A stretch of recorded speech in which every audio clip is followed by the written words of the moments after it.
I have nothing to ask them at the moment. I should leave them alone.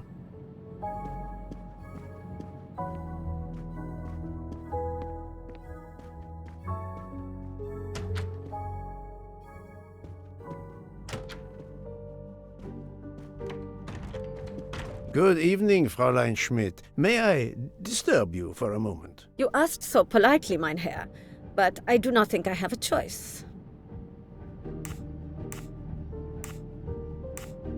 I wanted to let you know that your roommate, Mademoiselle Locke, is awake. Ah, yes, I'm glad to hear that. I was worried about her. Did she tell you what had happened to her?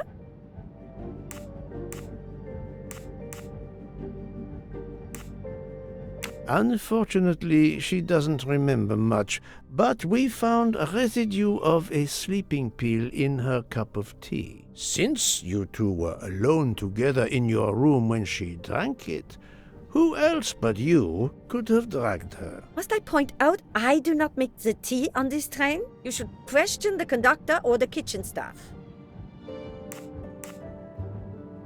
I know you have sleeping pills, Fräulein. I do have some. Do you think I'm the only person on this train who finds it difficult to sleep? I believe the Countess Andrenier takes them. And I heard the Olsen woman thanking Mrs. Hubbard for a pill. That was aspirin. If you say so. Mademoiselle Locke could have died. Whoever drugged her must not feel any empathy for their fellow human beings, given the dose that Mademoiselle Locke ingested. She was close to death. Oh my God. What did I do? I didn't want to hurt her. Just have her sleep for a few hours while we had time. We? Time for what? Time for what, Madame Schmidt? You think I feel nothing? Nothing? That poor little girl. Indeed, that poor little girl. Fräulein Schmidt is somehow connected to the Armstrong case.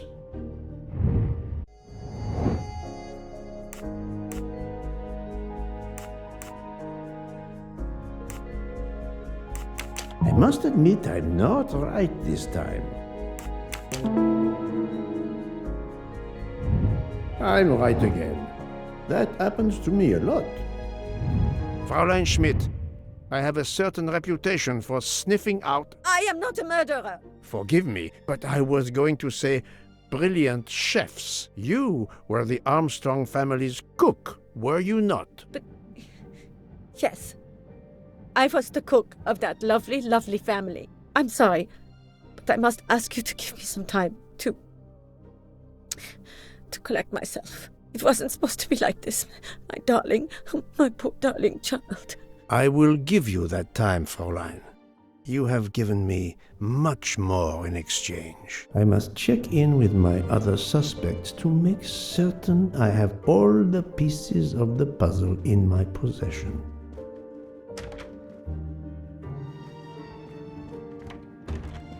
Can I get you something, Monsieur Poirot? Everyone is so tense. An aperitif soon, Monsieur Fauchet, with pleasure, when the matter is resolved.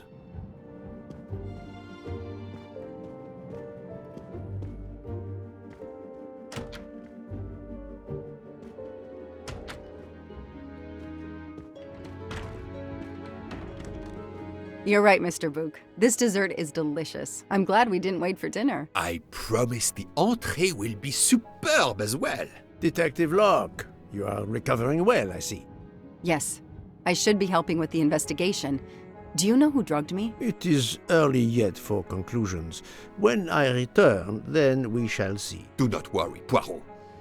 She is in good hands. Potarou, Freya, and yours truly are looking after her.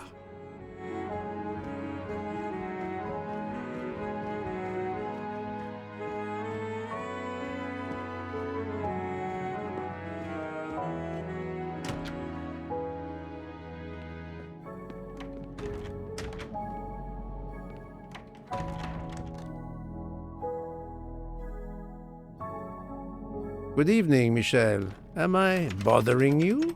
You seem stressed. With everything that's going on, I must admit it's difficult to be relaxed. Of course, I understand. Especially since we know that Detective Locke's tea was drugged before it was served to her. Detective? Come now, Michel. Surely you would have taken the opportunity to search her things and found her badge. Luckily, she woke up and was finally able to tell us her story. Otaru boiled the water, Jean made the tea. I just brought it. Sir, it could have been any of the staff. Your defense is to accuse others?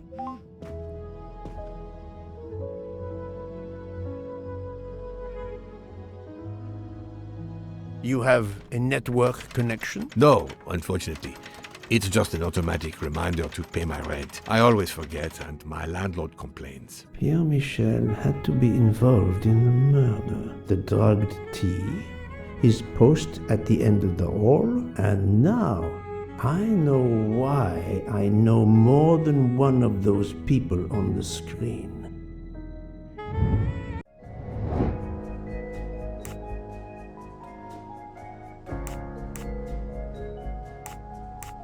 Fantastic.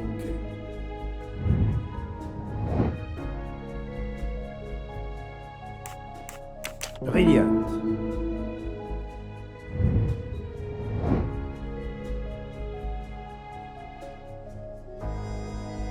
Good.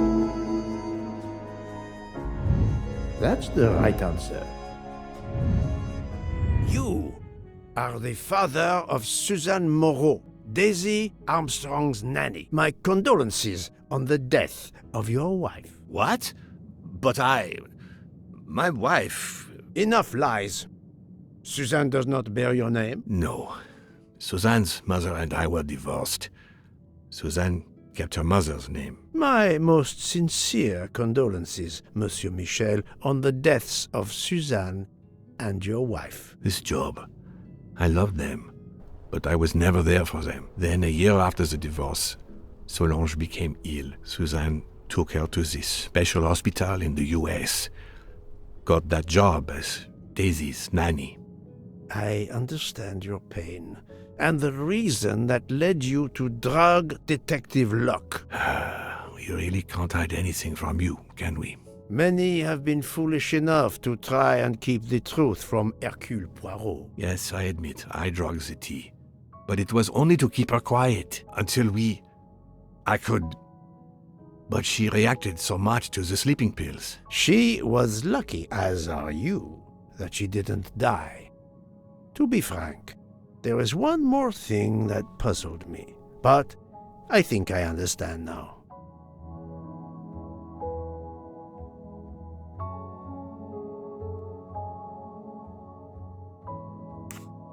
Monsieur Hardman was Suzanne's fiancé. Huh. I have the impression my whole life to you is an open book. Yes, Cyrus was my daughter's fiancé. I almost consider Cyrus as my own son. Of course, much more is clear now. I have been patient long enough. It is time to go and see what all the commotion is next door.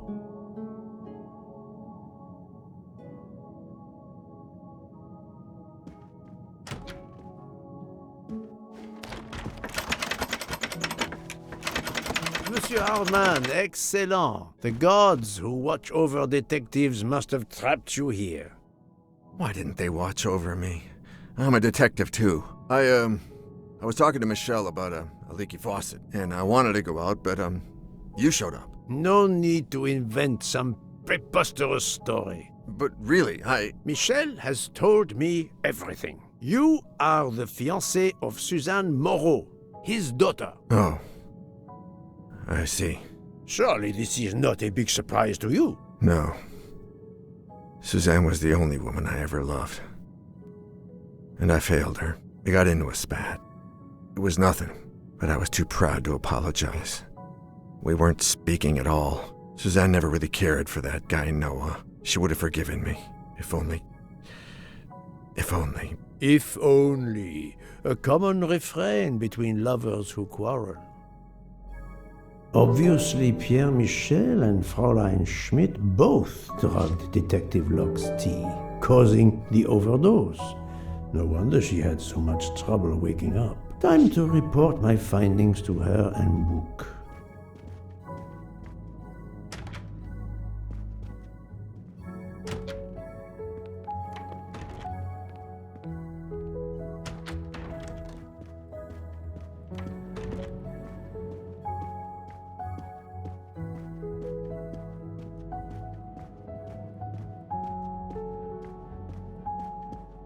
So, my friend, tell me, you have something new? Mademoiselle, look. I know who drugged you. Fräulein Schmidt and our conductor, Pierre Michel, both admitted putting sleeping pills into your tea. This explains your overdose. They are relieved you are recovering. Michel drugged a passenger? On behalf of the company, I offer my apologies to you, Mademoiselle Luck. Michel will answer for this outrage. Both of them? I was pretty sure about Fräulein Schmidt, but I admit that I did not suspect the conductor.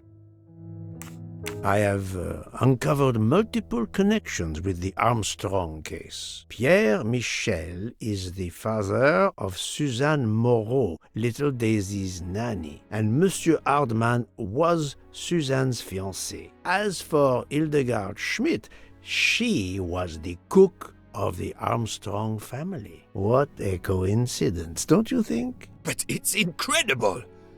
What are the odds that so many people linked to that tragic affair ended up on the same train? About the same as you winning the lottery, my friend. I wasn't the officer who interviewed Fräulein Schmidt back then, so she couldn't recognize me here on the train. How could they know who I was? There were other passengers who might have. Or she may have seen you when you visited the Armstrong home. It is now clear to me that some of the clues to this elaborate plot were staged for my benefit.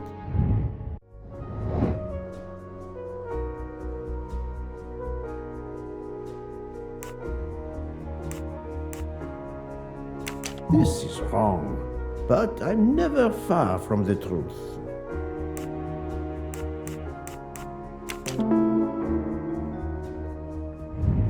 That was easy. Some clues and information collected so far could lead to a hypothesis. The murderer boarded the train in Vinkovsky, killed Ratchet, and then left the train immediately. How did you come to that possibility? Monsieur Hardman told me about a short man with a high-pitched voice who threatened Ratchet. Imagine for a moment that this man, wearing a wagon-lit conductor's jacket, killed him while Michel was on the platform at Vinkovsky. This murderer then hid the conductor's jacket in Detective Locke's room, then fled before the train left. Why choose Detective Locke's room? Why, indeed. Let me re-explain from the beginning.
My little grey cells did not let me down.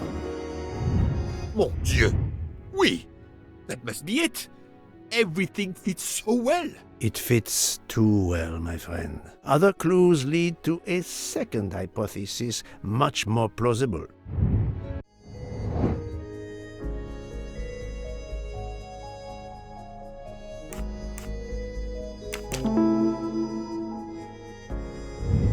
Et voilà. So, we have multiple murderers, all related to the Armstrong case. The murderer from Vinkovsky was a fabrication to turn suspicion away from those on the train.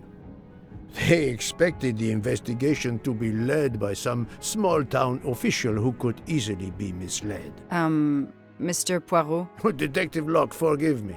you are an obvious exception. You tracked Ratchet with the tenacity of a bloodhound. Unfortunately for the killers, they not only had you to deal with, but now they had, and I say this with all modesty, the world's greatest detective, Hercule Poirot, dropped into the midst of their meticulous planning. Multiple murderers? Multiple detectives? Poirot, please take pity on me.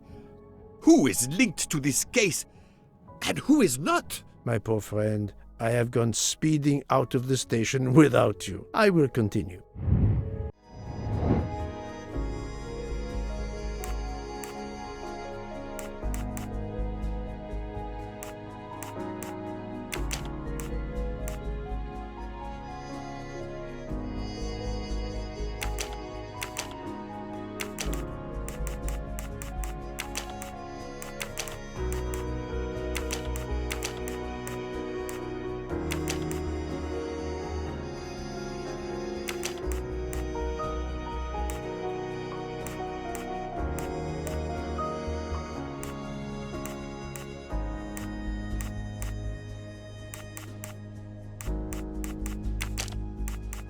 I must admit I'm not right this time.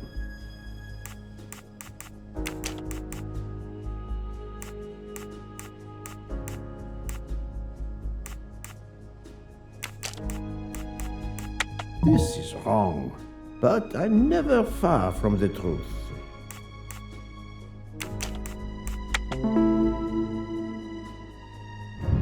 That's the right answer. Fräulein Schmidt, Pierre Michel, Monsieur Hardman, and Monsieur McQueen are all linked to the Armstrong case. I also know that Sonia Armstrong's sister and godmother, Countess Andreni and Princess Dragomirov, are on this train. And finally, Detective Locke discovered that Mr. Foscarelli was the Armstrong chauffeur. If we add Detective Locke and Ratchet, of the 12 passengers in that coach, 9 have a connection with the Armstrong case. What next, Poirot? Or should I say, who next? It is time to summon everyone. Everyone? Even Dr. Constantine? The train crew other than Michel? Dr. Constantine, yes. I will need him. But we don't want the others as witnesses. I will see that their duties keep them occupied elsewhere. Excellent. I have always thought this moment in a case is much like Rodin unveiling the thinker before a captivated audience. A work of art. Have you not felt that way, Detective? No, Mr. Poirot. I'm happy just to slap the cuffs on him. Well, there is some artistry in that as well, I suppose. Where would you like the unveiling, Poirot? The lounge? Perfect. Then I will gather all the passengers in the lounge.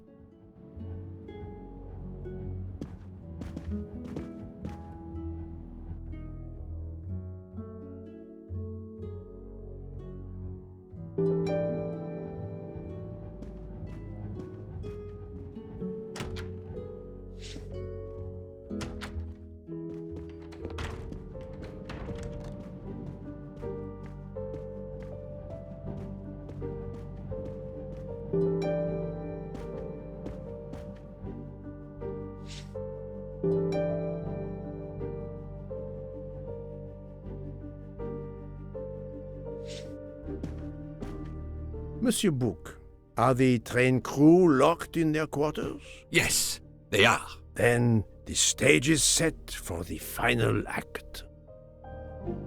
Ladies and gentlemen, I have gathered you together to hear my reconstruction of the murder of Samuel Edward Ratchet, also known as Cassetti. There is not one, but 2 possible solutions of the crime. I shall put them both before you, and I shall ask Monsieur Bouc and Dr. Constantine here to judge which solution is the correct one. 2 solutions? Mr. Poirot, I am hardly qualified. Nevertheless, your assistance is required.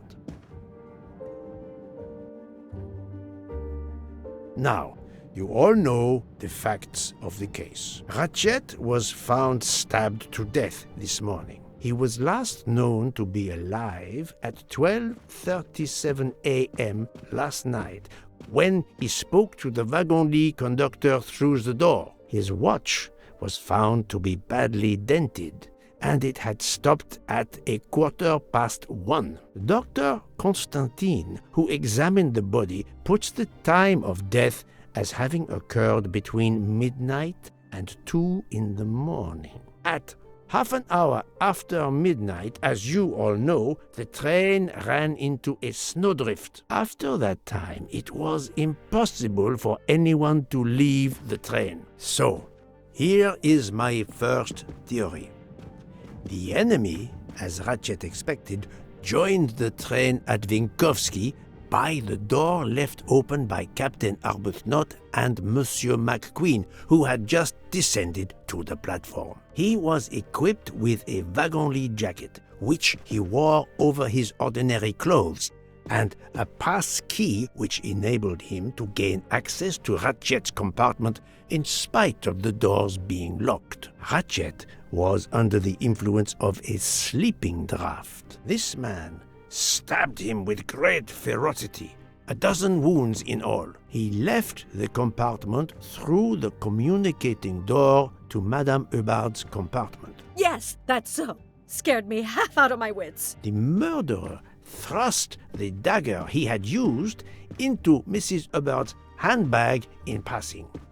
Without knowing it, he lost a button of his uniform. Then he slipped out of the compartment and along the corridor. He put the uniform jacket into Detective Locke's suitcase to cast suspicion on her. And a few minutes later, dressed in his ordinary clothes, he left the train just before it started off again, using the same means for egress, the door near the dining car.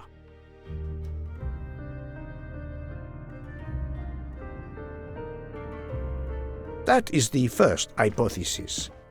But there's a second. For that, we must examine the motive for the crime. Why was Ratchet killed? The motive is clear.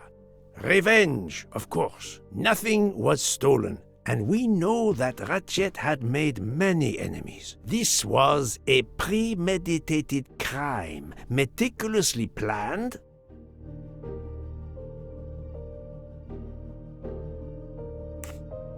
Since the kidnapping and death of little Daisy Armstrong, which traumatized many people close to the family. Even when the police concluded that it was Suzanne Moreau, questions remained. Detective Locke continued her investigation, as did others. They became convinced the truth lay elsewhere. We now know who the real murderer of Daisy is. It is clear now that Daisy's killer was Ratchet, also known as Cassetti and Michael Clark and how many other names. But of course, many of you have known this for a long time. It is obvious that the 12 stab wounds are not a random number. Dr. Constantine's analysis revealed that some stab wounds appeared to have been caused by a right-handed attacker. Others indicated the knife wielder was left-handed. Some wounds were deep, more than one fatal. Yet others were not much more than mere scratches. What can explain these discrepancies? This leads us to an obvious conclusion. They are symbolic. Come now, Poirot. Daisy was 3 years old. 12 stabs. 12!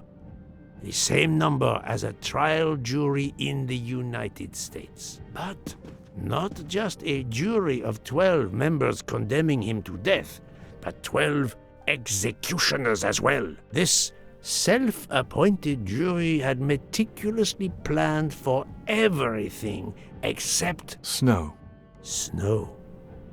the avalanche that stopped us, as well as the presence of not one but two detectives on the train. They had to improvise, to hastily add clues and false leads. This woman in a red kimono does not exist. I don't know which of the passengers it was. It does not really matter. It was just a performance, a charade to introduce another possible culprit to muddy the waters. The time on Ratchet's broken watch was deliberately set to conceal the true time of the crime. The vial of vaping liquid incriminated Captain Arbuthnot. However, he had a solid alibi confirmed by Monsieur McQueen. Impossible then to suspect him. The conductor's jacket, found in Detective Locke's suitcase, was put there only to cast suspicion upon her. All these false leads were intended for me. But I am Poirot. I understood the truth. We have a train full of suspects. It's time to identify who the real culprits are. Let's start with Detective Locke.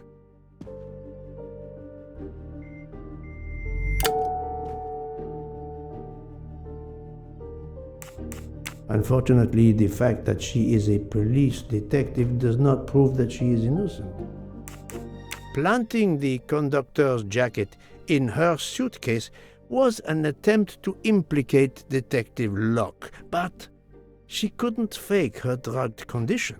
Dr. Constantine can testify that the drugged tea incapacitated her for hours, and she had 2 relapses. Let us move on to Monsieur McQueen.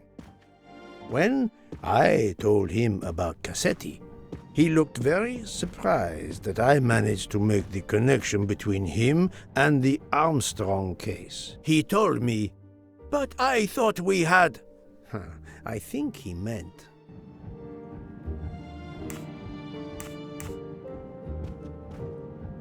No, he could not think that. You thought you didn't leave any real clues linking the murder to the Armstrong kidnapping. Moreover, you insisted that Ratchet did not speak French when you knew I had heard a voice calling out in French that was supposed to be Ratchet.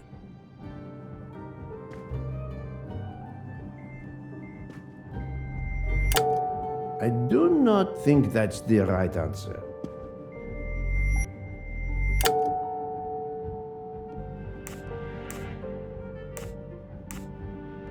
Even if he must have hated his boss, that's not proof he killed him.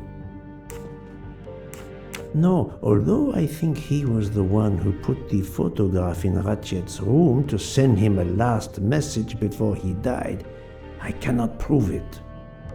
You took some pleasure in leaving me false clues, I think. It was quite annoying. But you told me yourself that your father was the district attorney who handled the Armstrong case. The case haunted my father. At first, he believed Suzanne Moreau had helped her boyfriend, Noah, to kidnap Daisy, even though there were questions that went unanswered, and a young policewoman refused to let it go, continuing to find discrepancies, but never enough to reopen the official investigation. That policewoman sits there. Her name is Joanna Locke. Then tell him. Tell him how in the end my father believed you, how he resigned a job that he loved, racked with guilt that he may have let that monster go free. He died young, broken, his faith in justice broken. That's what Ratchet did to him. Thank you for your honesty, Monsieur McQueen. Your father is one more victim of the man who called himself Ratchet. Now, I will turn to Ratchet's valet, Monsieur Masterman.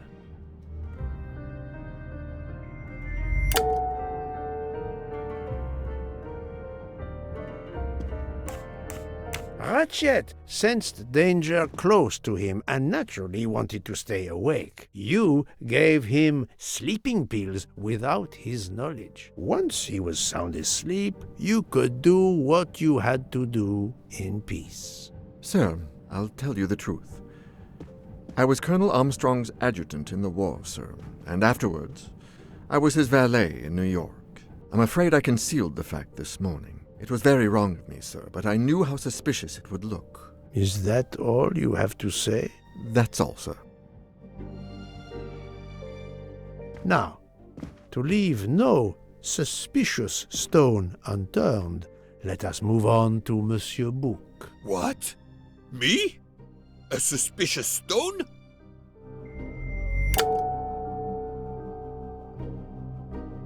His lofty position as director does not clear him of suspicion. Murderers can come in all shapes and sizes.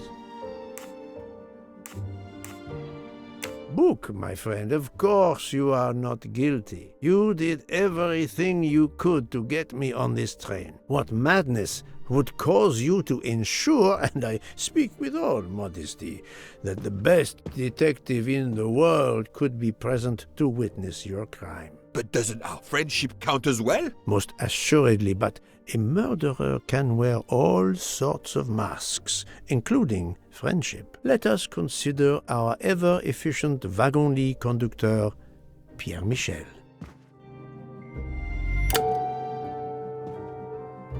We are in a conductor's world now.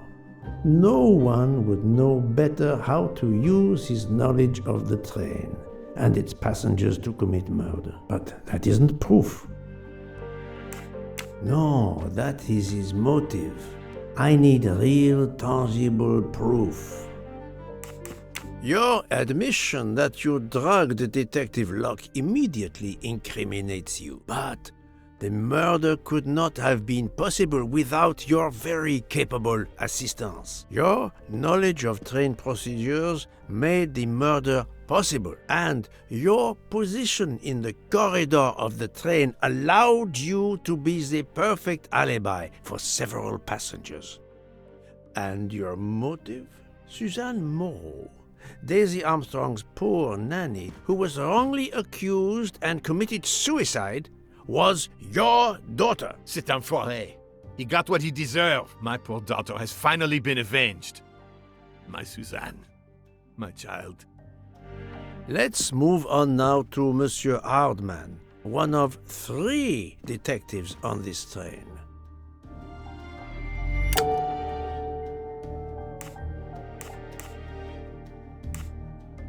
Monsieur Hardman, I think you are a real detective, but you were never hired by Ratchet. Your alibi was that you were watching the corridor to protect Ratchet, which, of course, you never did. You protected Pierre Michel.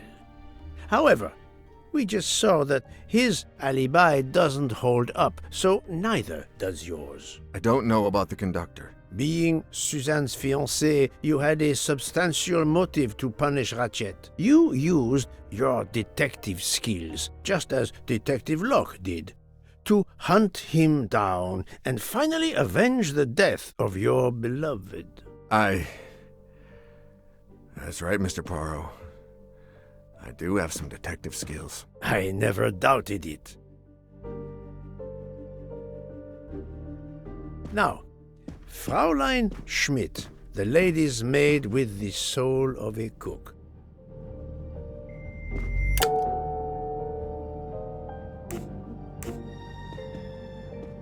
Although she tried to protect the princess when I presented her with the embroidered handkerchief, that's not evidence she committed murder.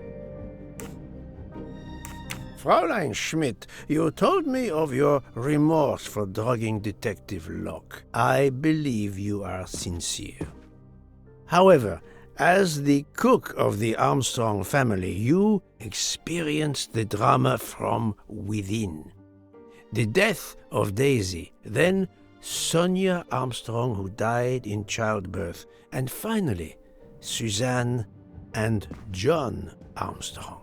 So much misfortune in that poor family. The death of this criminal is only justice.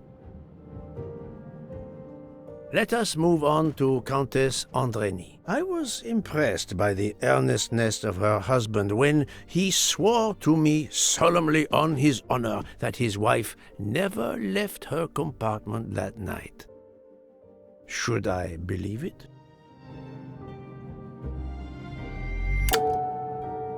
Even if it seems logical, it's more complicated than that. I believe Countess Andrény.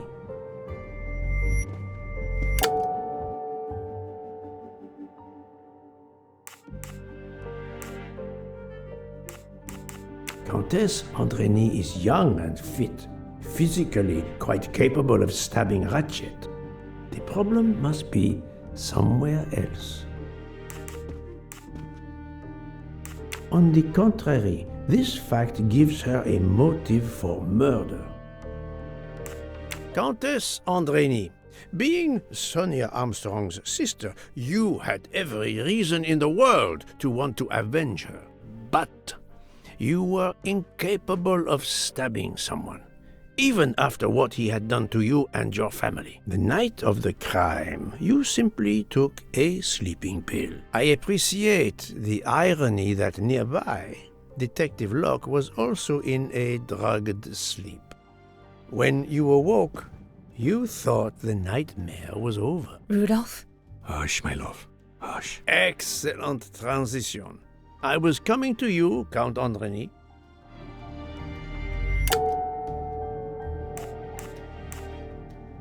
12 people, a jury.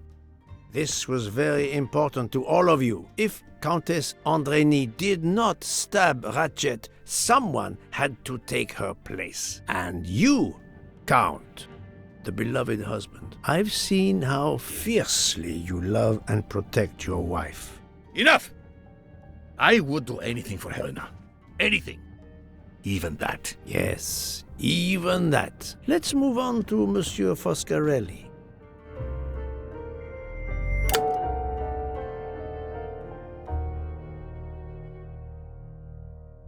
Detective Locke found out that you were the Armstrong chauffeur, and that you planned to travel on the same train at the same time as Ratchet. That is what made her decide to obtain a ticket as well. Unfortunately, she could not prevent the murder. Have you lost your tongue, Mr. Foscarelli? Oh, Daisy. She was the delight of the house. Tonio, she called me. And she would sit in the car and pretend to drive me. And you, Mademoiselle Olson, a champion for the immigrants, a worthy calling.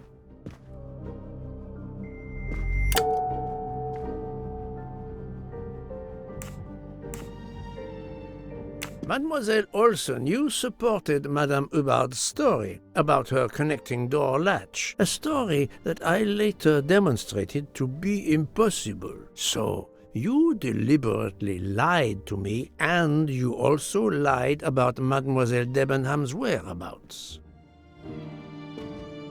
Enough! I can't take this anymore! I know what you want from me, Mr. Poirot. Very well. Here it is. She was my little Daisy, my angel, so patient. When I patched a scrape or took her temperature, that was my job. But she was so much more to me. She was a shining light in an ever-darkening world. I've tried to honor her by caring for children who have lost everything. Thank you, Mademoiselle Olson. You too shed light on your part in this mystery. You were Daisy Armstrong's nurse. I will ask you no more questions. It is enough that you have admitted what I know to be the truth, and I understand. Let's move on. Dr. Constantine. You suspect me? I know none of these people. I didn't know Ratchet either, and I've taken a solemn oath to help people, not murder them.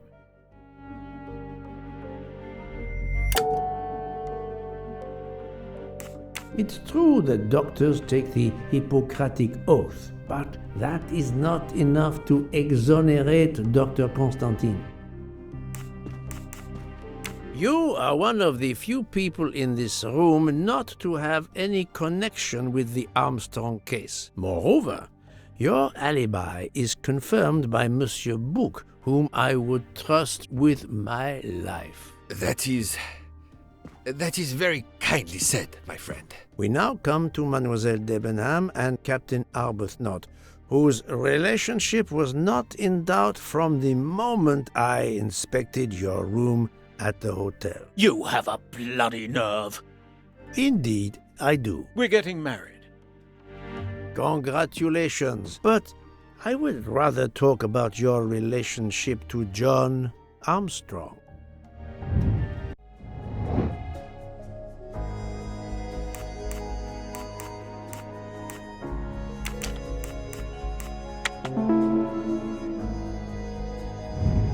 That was easy. Captain Arbuthnot, you served in the army with John Armstrong. What I don't understand is why a man your age is still a captain. One might expect you to be a colonel as well. Ever fought in a war, Poirot? It was war that first brought me to England. Then you know what it's like. There's a shattering sound, and death, and mistakes, acting on intelligence that proved to be wrong. I sent a patrol to their death. Good men, brave men, wasted. John testified on my behalf at a court-martial. I'm not a colonel. I don't deserve to be, you bloody fool. But I'm also not in prison. John remained my best friend until... There, you have my story. Understand now? Archie, calm down, please. You're right, Mary. What you see in me, I don't understand. Oh, Archie, I see in you what John saw. Miss Debenham, I'm sorry. My turn, is it? I'm afraid so. And you have caused me quite a puzzlement. Your connection with the Armstrong family was not obvious. Then I remembered the job you currently hold.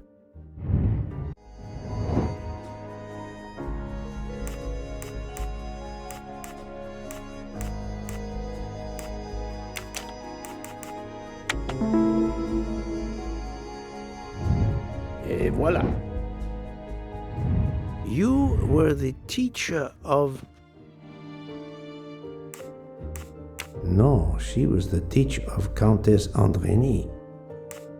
You were the teacher of Helena Andrény, whose maiden name was Helena Goldenberg before she married Count Andrény. Yes, absolutely. Why lie to you? She was an excellent student. Captain Arbuthnot.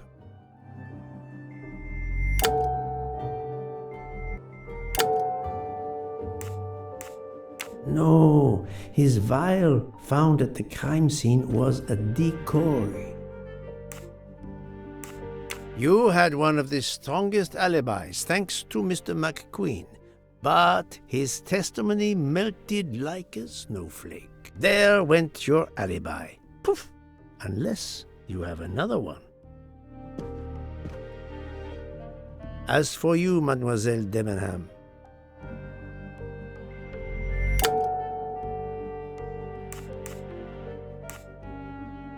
Mademoiselle Olsen was the only one who could confirm your alibi. I think you know where you stand. Very good, Mr. Poirot.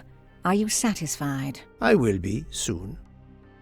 Now I must turn to Sonia Armstrong's godmother, Princess Dragomirov.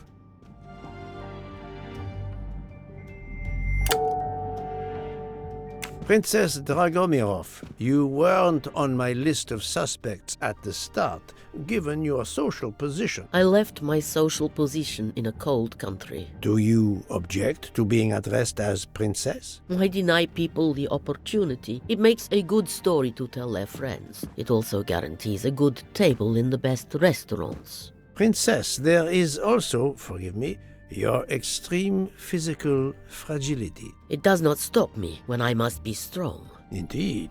Of more importance, though, is the fact that you're the only left-handed person on the train. And the single blow to Ratchet from a left-handed person was very, forgive me, weak. Finally, I'm afraid I know the alibi that you shared with Fräulein Schmidt is false. You have been very thorough, sir. I hope you will permit me to say we are much alike. I am honored. Now it is time to end with Mrs. Hubbard, or should I say... Think, Poirot, that is not a good answer.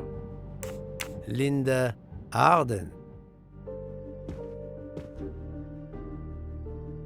If Princess Dragomirov hadn't told me about her relationship with this famous actress, I might not have made the connection. But you are a great actress, madame. Your performance as a flighty, self-involved woman was superb. I never would have guessed something entirely different. As for what ties you to the Armstrong family, it is obvious.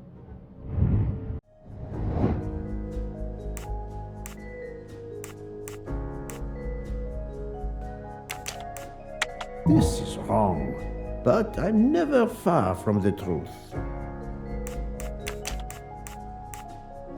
No, not good.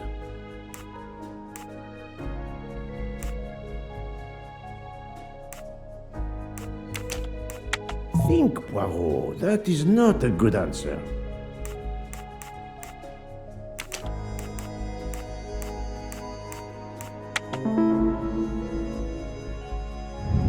My little grey cells did not let me down. Mrs. Hubbard, you are the mother of Sonia Armstrong and Mrs. Andreni.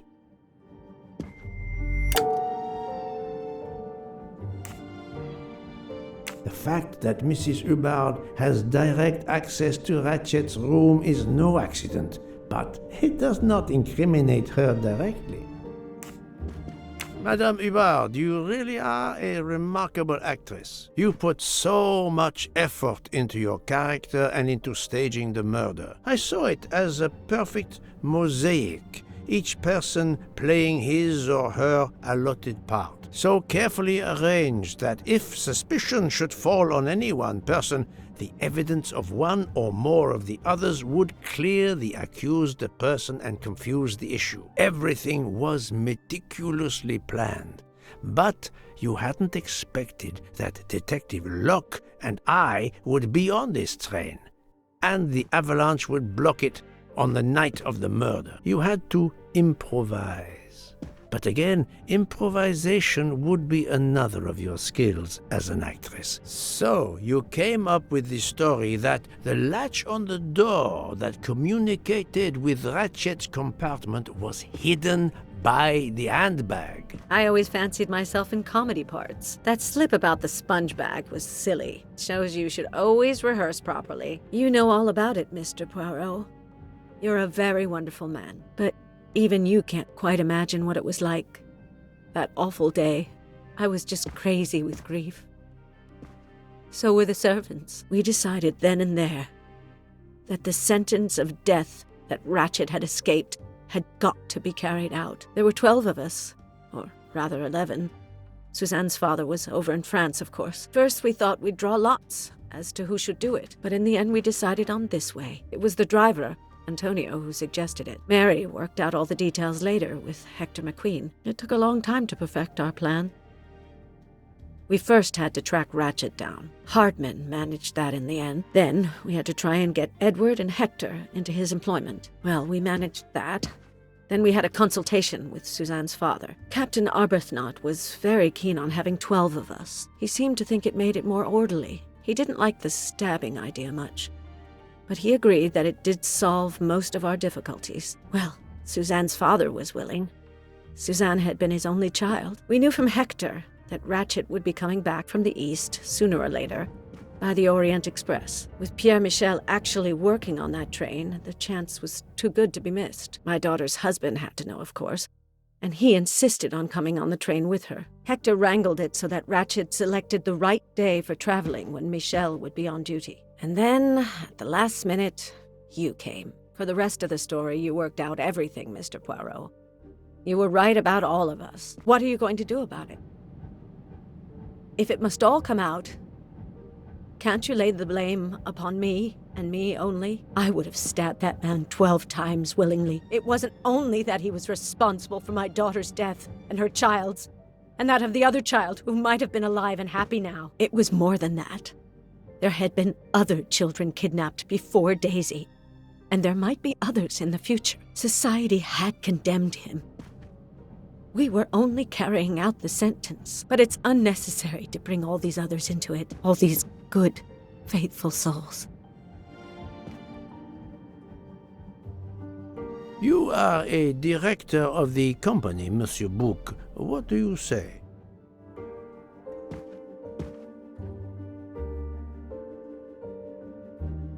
In my opinion, Poirot, the first theory you put forward was the correct one. Decidedly so. I suggest that that is the solution we offer to the police. You agree, Doctor? Certainly, I agree. As regards the medical evidence, I think that I made one or two fantastic suggestions.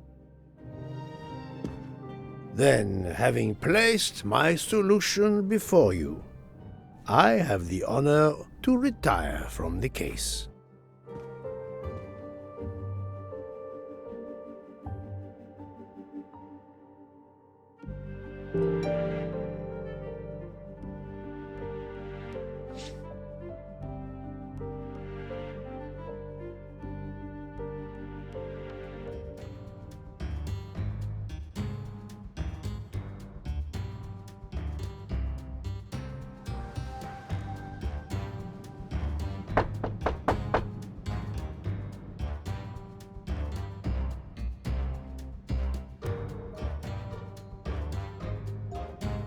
I'm sorry to wake you up in the middle of the night, Poirot, but it couldn't wait. There was a detail that bothered me in my preliminary autopsy of Ratchet's body. I went back to examine the body and I discovered a wound covered by another. The blow I hadn't seen was delivered by a thinner, sharper blade. So there were not 12, but 13 stab wounds. 12 stabs for 12 jurors. It doesn't work with 13 wounds. The symmetry is destroyed. It can't be one of the culprits who stabbed him twice? Doctor, a different knife was used. There is only one explanation.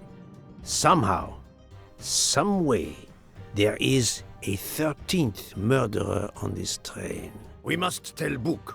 The case is not solved.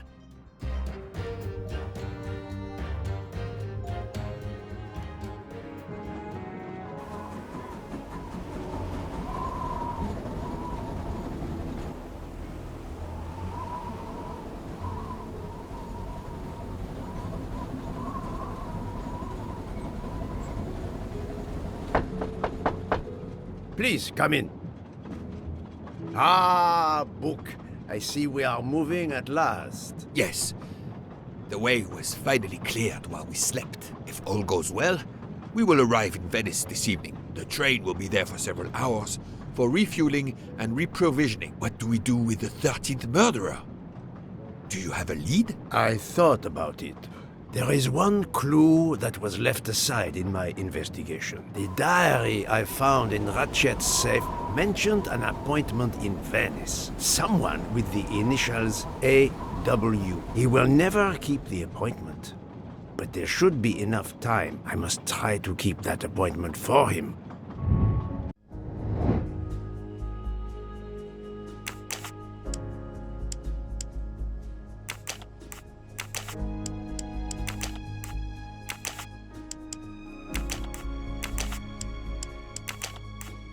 I do not think that's the right answer.